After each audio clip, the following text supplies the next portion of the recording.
Alamin kung paanong libu-libong tao ang naaabot ng di nagmamaliw na mensahe ni Hesukristo sa pamamagitan ng radyo, internet at iba pang mabubuting gawa. Hatid sa inyo ang mga pinakabagong balita dito sa The FEBC Report. Kasama si Luis Miguel Castillo, Chief Operations Officer ng FEBC Philippines. Tuwing February 13, isa ang FEBC sa mahigit 20,000 stations ng radio sa buong mundo na nagse-celebrate ng World Radio Day. Ang International Day mandate ng United Nations General Assembly ay para i-highlight ang power ng radio sa mga community sa buong mundo. Magandang araw, ako si Luis Miguel Castillo, COO ng FEBC Philippines. Tara, samahan mo ako sa World Radio Day feature dito sa The FEBC Report.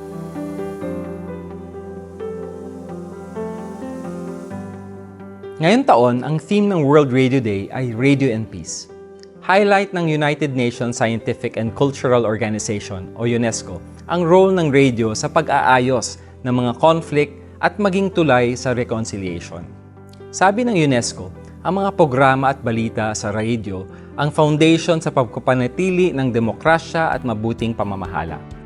Ang purpose rin ng radio ay maghatid ng legit na balita at information na mula sa reliable sources para kontrahin ang laganap na clickbait at fake news.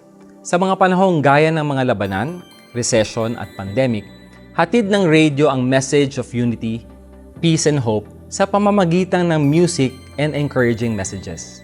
Highlight rin ng mga radio network ang platform para simulan ang steps sa peace building.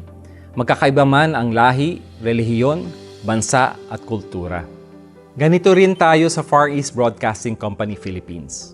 At isang karangalan ang magamit ng Panginoon para maging channel of peace para sa lahat.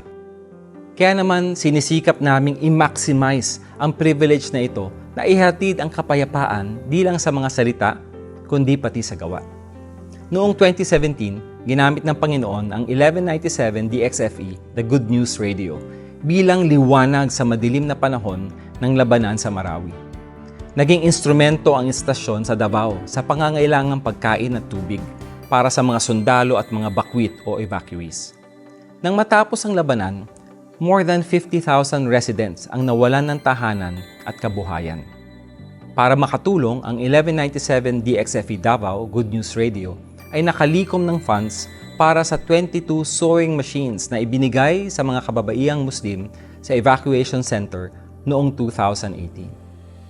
After 1 year, katuwang ang DXFE sa pagtatayo ng Peace Center sa Emi Punod. Ito ay isa sa mga evacuation center sa Marawi City. Partner dito ang National Council for Muslim Filipinos o NCMF. Ang Peace Center ay naging area para sa psychosocial at livelihood activities para sa internally displaced persons o IDPs. Opisyal itong binuksan noong January 30, 2019. Para kay DXFE Station Manager Magnolia Iraswegi, ito ang ipanangalan sa center bilang tanda ng paglilingkod natin kay Jesus Christ, the Prince of Peace. Para itong maging isang lugar ng kapayapaan sa pagitan ng mga Kristiyano at Muslim. Kamakailan ang FEBC sa Ukraine at Russia ay patuloy na naglilingkod sa kabila ng mahirap na sitwasyon. Sa Ukraine, matapang na ibinabahagi ng mga broadcaster ang mensahe ng pag-asa kay Kristo para mapawi ang takot ng mga tao. Kasabay nito, gumagawa sila ng short videos on how to pray. Ang mga video na ito ay nakakuha ng milyon-milyong views at nagdudulot ng interes sa mga taong hindi pa nakakarinig ng gospel noon. Maraming kwento kung paano nagbibigay ng kapayapaan ang Panginoon sa ating mga listener. Saan man sila naroroon at anuman ang kanilang kalagayan. Pakinggan natin ang ilan. Sabi ni Apostol Pablo sa kanyang huling mensahe sa mga taga-Filipos, "Paggalak kayong lagi sa Panginoon. Inuulit ko, magalak kayo. Ipadaman ninyo sa lahat ang inyong kabutihang loob. Malapit nang dumating ang Panginoon. Huwag kayong mabalisa tungkol sa anumang bagay.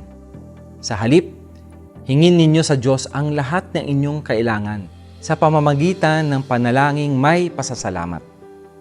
At ang kapayapaan ng Diyos na hindi kayang maunawaan ng tao ang siyang mag-iingat sa inyong puso at pag-iisip dahil sa inyong pakipag-isa kay Kristo Jesus. Naway manatili sa inyo ang mensaheng ito habang pinupuri natin ang Diyos para sa radyo ngayong World Radio Day. Salamat sa pakikinig. Ito po si Luis Castillo para sa The FEBC Report. Pagpalain ka ng Diyos. Iyong napakinggan ang The FEBC Report. Para mapanood ang episode na ito online, subscribe na sa ating YouTube channel at i-follow kami sa Facebook at FEBC-PH. Para naman sa iba't ibang paraan upang ipaabot ang inyong suporta sa gawain ng Far East Broadcasting Company Philippines, bisitahin ang aming website febc.ph/give. Salamat sa inyong pakikiisa sa ministeryo. Pagpalain kayo ng Panginoon.